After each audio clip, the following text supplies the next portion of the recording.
অনেক দিন পর আজকে জাম্বুরা ভর্তা করলাম, কিন্তু জাম্বুরাটা খুব একটা পাকা না, সেজন্য একদম টকটক লাগছে, খুব একটা মিষ্টি হয়নি। আর আমার মিষ্টি জাম্বুরাটাই বেশি ভালো লাগে, হালকা মিষ্টি হালকা টক এমনটা।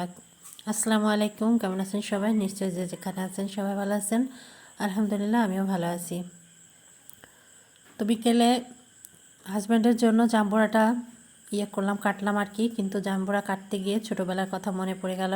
এই জাম্বুরা কাটার পরে জাম্বুরার খোসা দিয়ে টুপি তৈরি করে সেটা মাথায় দিতাম আর খেলতাম, অনেক মজা হতো ছোটোবেলায়। তো জাম্বুরাটা এখন ছিলে নেব, টুপিটা সাইডে রেখে দিলাম, দিয়ে জাম্বুরাটা ছিলছি আর কি। আর ছোটোবেলার অনেক কথাই মনে পড়ছে, সবাই একটা জায়গায় বসে জাম্বুরা কেটে শুকনা মরিচ পুড়িয়ে তারপরে লবণ দিয়ে বিট লবণ দিয়ে অনেক মজা করে মাখিয়ে খেতাম।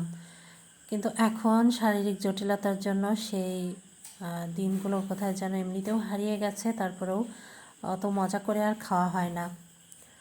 আমি একেবারে ঝাল খেতে পারি না এখন। অল্প একটু কাঁচামরিচ নিব আর অল্প একটু লবণ দিব, আর একটু চিনি দিলেও বেশি ভালো হতো, কিন্তু চিনিটা খেতে পারবো না, সেজন্য চিনিটা বাদ দিয়ে দিয়েছি।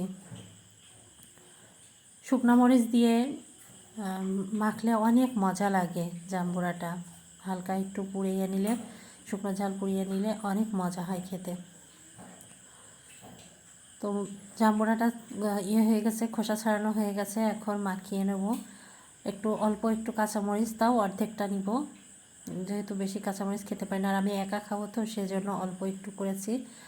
হাজব্যান্ড খাবে বলছিল, কিন্তু সে এখন আর খাবে না, আমাকে একাই খেতে হবে, তাই আর করছি না। তো আমার ভিডিওটা যদি আপনাদের ভালো লেগে থাকে তাহলে অবশ্যই লাইক কমেন্ট শেয়ার করবেন, পাশে থাকবেন প্লিজ।